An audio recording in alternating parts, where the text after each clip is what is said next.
Okay, so here's the deal. It should stop where it does, and it wants to.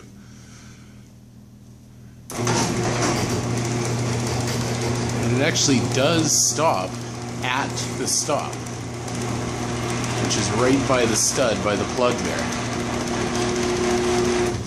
So it stops exactly where it's supposed to, but at this point you would figure it should turn around and go the other way.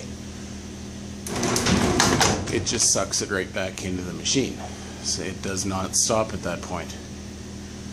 Hit it again, just pulls it back to the machine, so the motor is not reversing. Not quite sure how to fix this.